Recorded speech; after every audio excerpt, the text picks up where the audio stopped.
Sa unang pagkakataon, ibinida sa paliparan sa Cebu ang ilan sa mga obra ng national artist na si Kidlat Tahimik. Kasunod ito ng kasunduan ng Aboitiz Infracapital at ng National Museum of the Philippines na itampok ang obra at kasarinlan ng mga Pilipino. Si Jessie Atienza sa detalye. Rise and shine, Jessie. Reading the stars, he could read the waves and the winds. Naka-display sa Terminal 2 ng Mactan Cebu International Airport ang mga obra ng national artist na si Eric Oteiza de Guia o mas kilala bilang Kidlat Tahimik.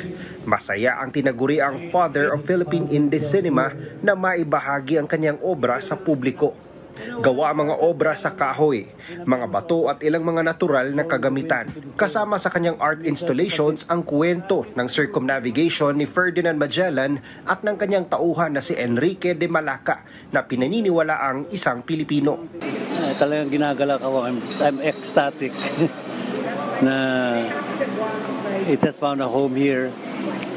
And it's not even so much for tourists only. I think magandang nalalaman rin ng mga taga Cebu na may isang mandaragat sailor in 1521. So na siyang unang umikot sa mundo and he is one of us kasama sa mga isla natin.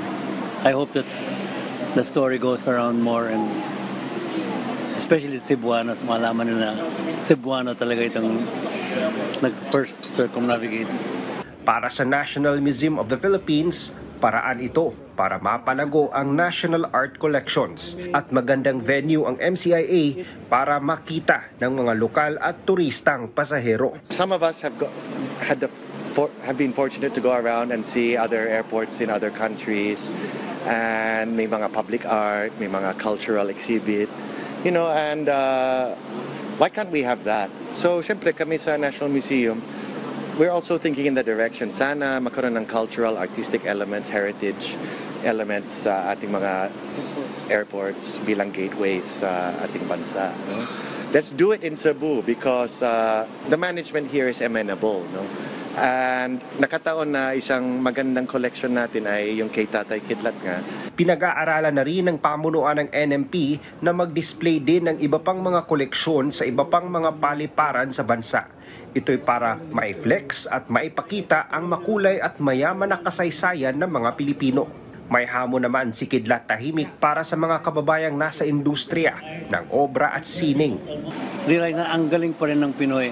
Yung indigenous na sinasabi ko, yung ating mga talento, ating mga imagination, ating mga creativity, mga paglilika. Second to none in the world. Talagang napakalaking. If we don't try to be copycat of Hollywood, copycat of fashion, copycat ng mga painters, pero ilabas natin yung sariling duwende natin, yung sariling manlilika sa atin. Parang original. We are such a great creative people. Let's not be a prisoner of colonialism. Mula sa PTV Cebu, Jessie Atienza para sa Pambansang TV sa Bagong Pilipinas.